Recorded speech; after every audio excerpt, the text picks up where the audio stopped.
आप देख रहे हैं कान्हा न्यूज। जिस जमीन के कारण 6 लोगों की हत्या हुई है, इसका जिम्मेदार सिर्फ और सिर्फ राजस्व विभाग है। क्योंकि कहीं भी जमीन की खरीदारी या कुछ भी होता है तो फाइल रख रख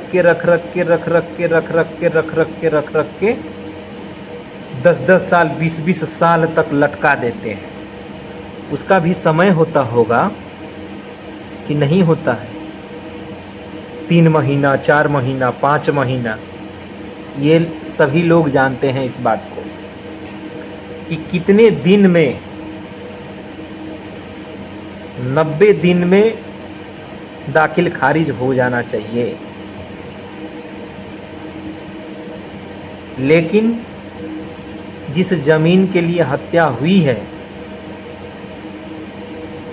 उसका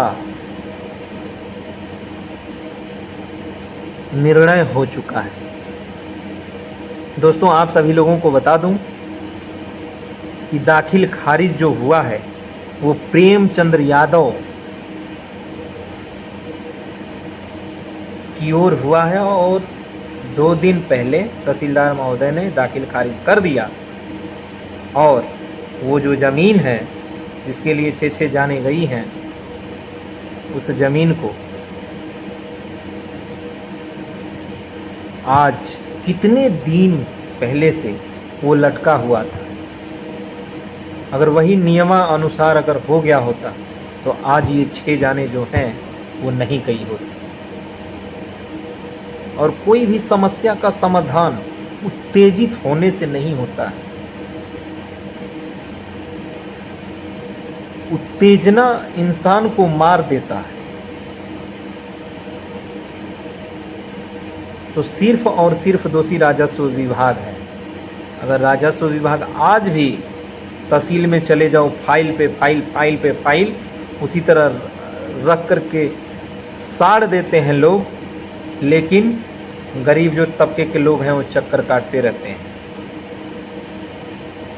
तो वो ज़मीन जिसके ऊपर 6 लोगों की नरसंहार हुआ, 2 दिन पहले वो खारिज दाखिल हो चुका है और जिसके नाम से खारिज दाखिल हुआ है वो प्रेमचंद्र यादव हैं। उसके बाद अधिवक्ता अरुण यादव जी अपने प्रतिक्रिया देते हुए बोले हैं कि प्रेमचंद्र यादव का जिस दिन हत्या हुआ और जिस दिन दुबे परिवार का हत्या हुआ, ये हत्या नहीं होना चाहिए। और कोई भी कार्य आपस में बातचीत करके, सुलझा करके किसी समस्या का समाधान किया जा सकता है। अधिवक्ता अरुण यादव जी अपने प्रतिक्रिया देते हुए ये बोले हैं कि उस मकान पे बुलडोज़र चलने से हाई कोर्ट के जज साहब ने रोक लगाया, क्योंकि अधिवक्ता अरुण यादव ने स्थगन आदेश की मांग की और उस ज़मीन पे 3 महीने के लिए स्टे लगा हुआ है, जिस पे उनका घर है। जो विवादित ज़मीन है वो स्टे इसलिए लगा हुआ है ताकि कोई उत्तेजना हो करके कोई गलत काम न कर बैठे। तो अभी ये फाइनल नहीं हुआ है, लेकिन जिस ज़मीन के लिए हत्या हुआ वो ज़मीन प्रेमचंद्र यादव के नाम हो चुका है, दाखिल खारिज हो चुका है। अधिवक्ता अरुण यादव जी ये बोल रहे हैं कि वहाँ पे जो लोग, सभी दल के लोग आ करके जो राजनीतिक रोटी सेक रहे हैं, तो अगर उन लोगों को इतना ही हमदर्दी है जातीयता के आधार पे ही, अगर उन लोगों के द्वारा अगर कोई योगदान उस परिवार को प्राप्त हो जाए तो वो करा सकते हैं।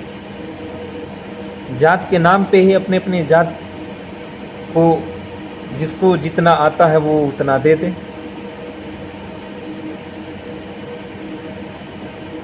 जिसको जो भी देना है जातीयता के आधार पे ही देना है, हेल्प करना है तो हेल्प कर दे। अगर ऐसे नहीं होता है तो जिसको जो भी देना है वो हेल्प कर दे। अधिवक्ता अरुण यादव जी ने ये कहा है और लोगों को ये उम्मीद दिलाया है कि जो प्रेमचंद्र यादव जी का जो मकान है वो सामने से ही महल की तरह दिखता है। जो घर के भीतर जो बोड़ा होता है वो बोड़ा लगा हुआ है। उन्होंने इतना तक बोल दिया। उन्होंने ये भी कहा है कि प्रेमचंद्र यादव ने खुद से वो मकान का निर्माण नहीं करवाया है। उनके पिता रामभुवन यादव जो एक सैनिक थे, उन्होंने उस मकान का बहुत पहले ही निर्माण करवा दिया था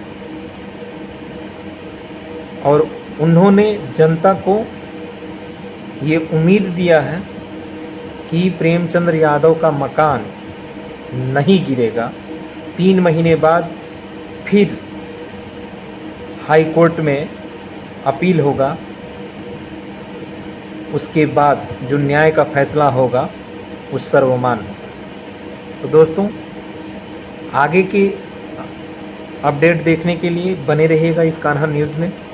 आप देख रहे हैं कान्हा न्यूज़, मैं हूं कान्हा। जय हिंद, जय भारत।